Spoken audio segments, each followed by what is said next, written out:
We're taking a look at the first ever entirely first-person action movie in today's Entertainment City. But first, some big music news from the Backstreet Boys and the Rolling Stones.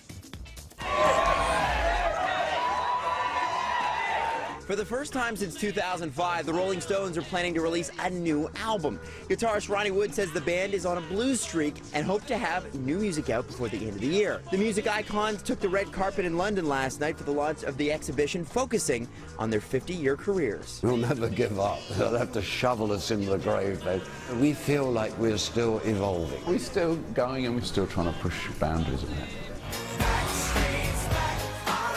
Oh, they're back all right, and they're headed to Vegas. That's right, the Backstreet Boys have a 9-show deal to do a test run in Vegas, likely to debut at the end of this year or early next year.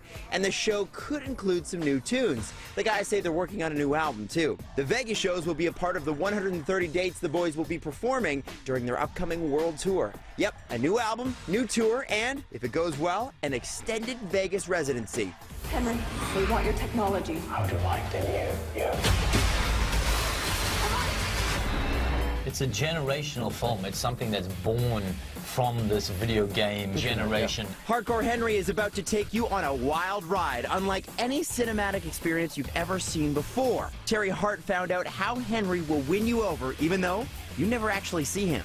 The bad news is there's an army standing between you and your wife. So let's go get her. Who is Henry? Yeah, he's a cyborg come to life, brought back to life by his wife. Hello, Henry. And he's trying to figure out who he is. And in some ways, he is the audience, right? He's completely first person. It stays first person 100% of the time. 99% of the film is GoPro. Tune in Thursday to find out more about how Hardcore Henry is blurring the lines between video games, movies. You're 15 years old.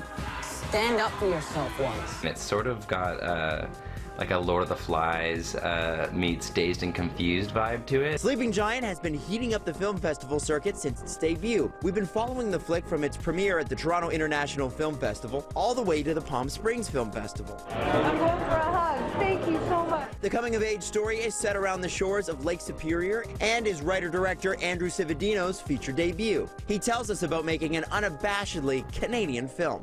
Well, I grew up spending my summers in this exact location. It's beautiful and inviting, yet at the same time, there's something almost foreboding about these granite cliffs and a lake. It almost feels like the sea that I felt really kind of mirrored what it was like to be a kid at that age. Sleeping Giant hits select theaters starting Friday.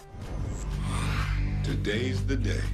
Tonight, the finale of the explosive American crime story, The People vs. O.J. Simpson. Of course, it's been earning rave reviews all season, and the star-studded cast tells TK what it's been like playing real people at the center of the most famous trial of our time. It's hard, especially this process is the hardest because, you know, there's that thin line of sensationalism. Right.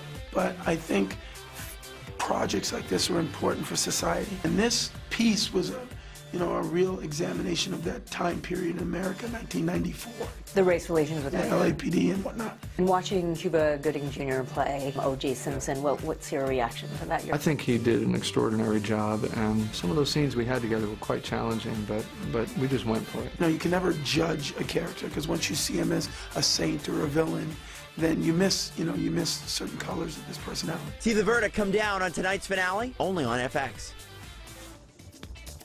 And coming up tomorrow, we're talking to Tom Hiddleston about his new movie and his new TV series. Don't miss it.